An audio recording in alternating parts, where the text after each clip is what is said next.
Marcos, capítulo 10, verso de 32 a 34, diz assim: Estavam de caminho subindo para Jerusalém, e Jesus ia adiante dos seus discípulos. Estes se admiravam e o seguiam tomados de apreensões. E Jesus tornando a levar à parte os 12, passou a revelar-lhes as coisas que lhe deviam sobrevir, dizendo: Eis que subimos para Jerusalém, e o Filho do Homem será entregue aos principais sacerdotes e aos escribas, condená-lo-ão à morte, e o entregarão aos gentios. Hão de escarnecê-lo, cuspir nele, açoitá-lo e matá-lo. Mas depois de 3 dias ressuscitará.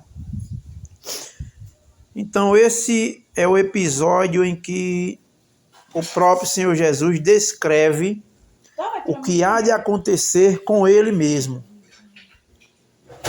É interessante que Jesus, o Filho de Deus, apesar de ser Deus, passou a ser homem e não demonstrava nenhuma apreensão, não demonstrava nenhum temor, não demonstrava nenhuma insatisfação, não demonstrava nenhum interesse, porque se partisse de Jesus o interesse pelas pessoas as quais ele devia salvar, ele não teria salvo ninguém, porque todos o abandonaram, é o que a palavra diz. Mas ele, sabendo que veio a esse mundo para fazer a vontade do seu Pai, não a sua, e a vontade do seu Pai era que nenhum se perdesse de todos os que lhe deu. Isso ele disse no Evangelho de João, capítulo 6. Vamos abrir aqui, João 6, verso 39.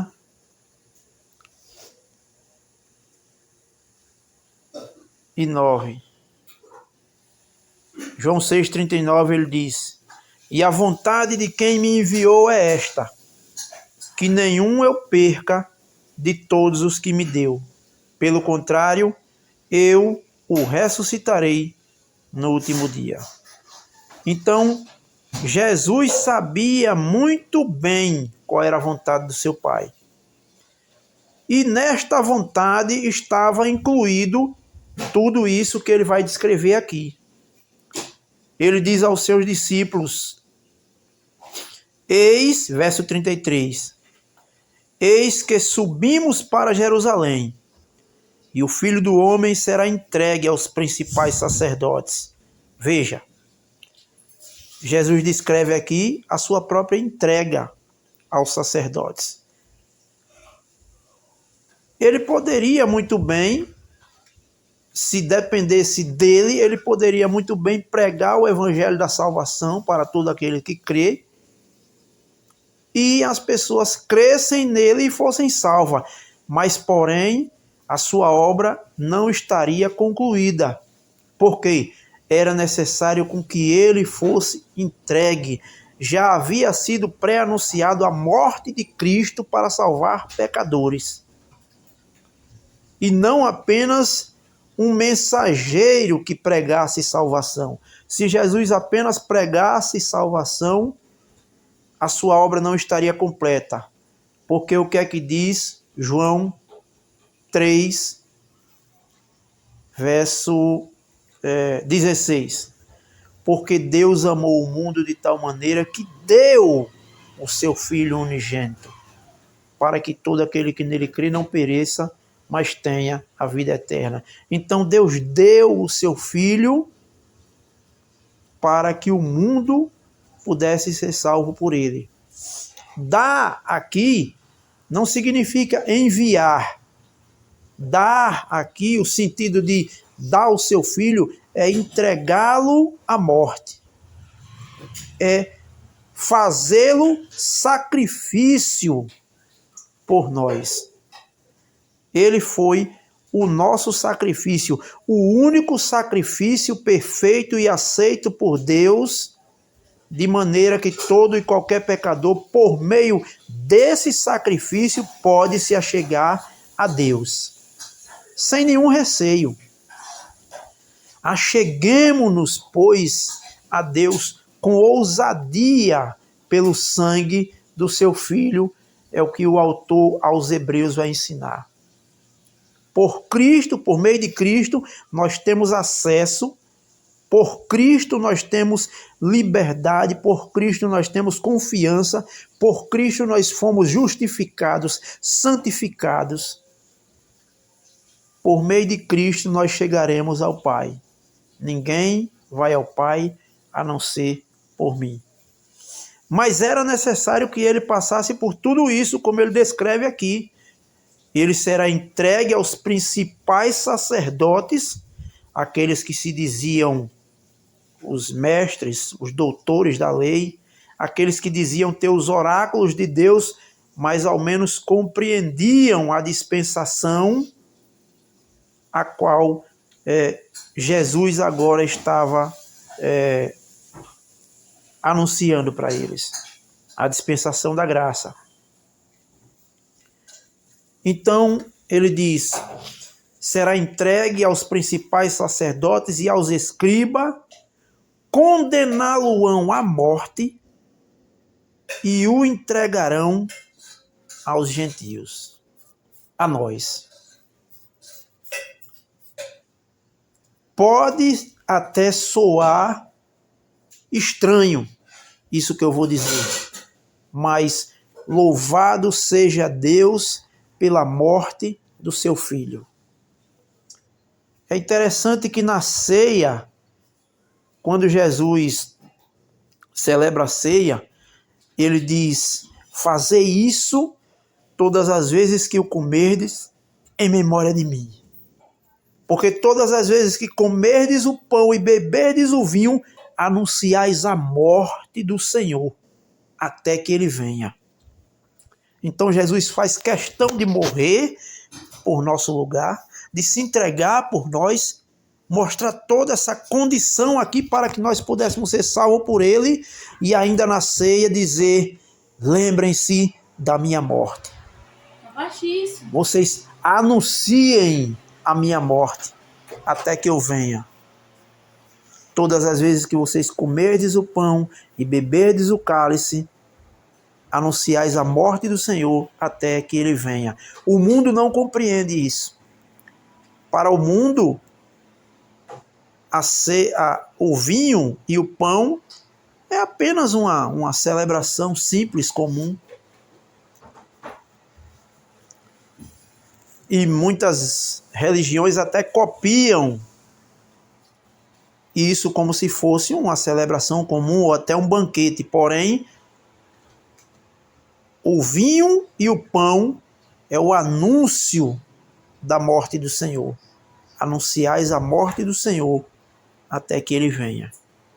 E ele continua dizendo, condená-lo-ão à morte, verso 33, no finalzinho, e o entregarão aos gentios.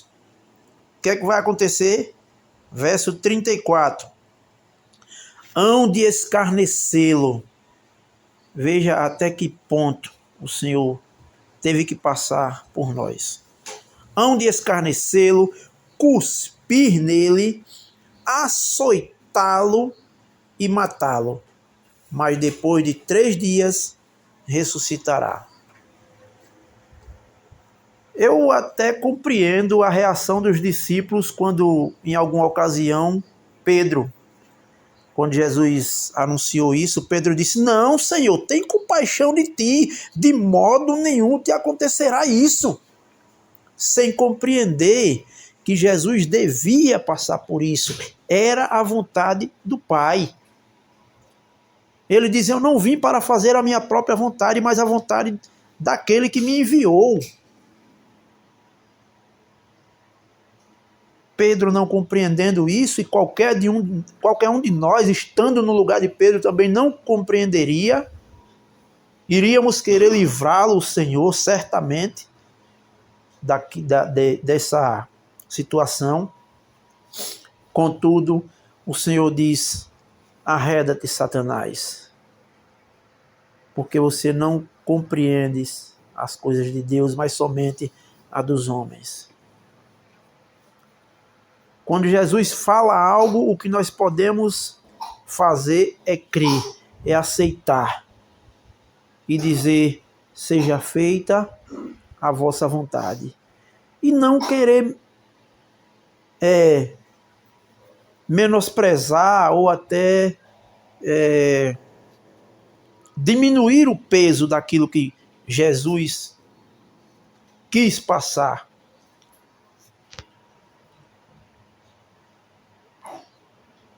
Hão de escarnecê-lo, verso 34, cuspir nele, açoitá-lo e matá-lo, mas depois de 3 dias ressuscitará. Os discípulos não compreendiam ainda essa questão da ressurreição. Eles estavam focados na questão do sofrimento. Eles não queriam ver o Senhor passando por aquilo. Eles queriam que o Senhor vencesse todos os obstáculos ali sem precisar passar por nenhuma humilhação. Qualquer super-herói, qualquer salvador, qualquer guerreiro deveria passar pela sua guerra, pela sua luta, vencendo todos os seus inimigos e não se entregando como Jesus se entregou, em fraqueza. Ele se fez fraco. Ele, sendo Deus, se fez homem e homem fraco, no sentido de se deixar nas mãos de pecadores perversos que, ao invés de se curvarem diante dele ali, clamando por misericórdia, por perdão, por salvação, partiram para cima dele com o intuito de cuspir, escarnecê-lo, açoitá-lo e matá-lo. De sorte que até esses que fizeram isso foram perdoados pelo Senhor. Porque quando ele estava pendurado na cruz, no seu último suspiro, ele chegou a dizer: Pai, perdoa-lhes, porque eles não sabem o que fazem. Essa é a descrição de bravura do nosso Senhor. Perdoar os seus algozes. Perdoar aqueles que mereciam ser condenados. Condenados. Mas ele diz em João, capítulo 3, verso 17. Porquanto Deus enviou o seu Filho ao mundo, não para que julgasse o mundo, mas para que o mundo fosse salvo por ele. Quem nele crê não é julgado. O que não crê já está julgado, porquanto não crê no nome do unigênito Filho de Deus. E o julgamento é este, que a luz veio ao mundo, e os homens amaram mais as trevas do que a luz, porque as suas obras eram más. Que o Espírito Santo faça-nos aceitar a sua palavra por inteiro, como revelação divina, como palavra de Deus, e que o Espírito Santo opere nos corações daqueles que ainda não creem, para entenderem que a obra de Cristo foi completa e perfeita, de maneira que ainda que nós não venhamos a compreender, mas nós venhamos a crer e aceitar como ela é, porque Deus sabe o que faz e nós não sabemos o que dissemos.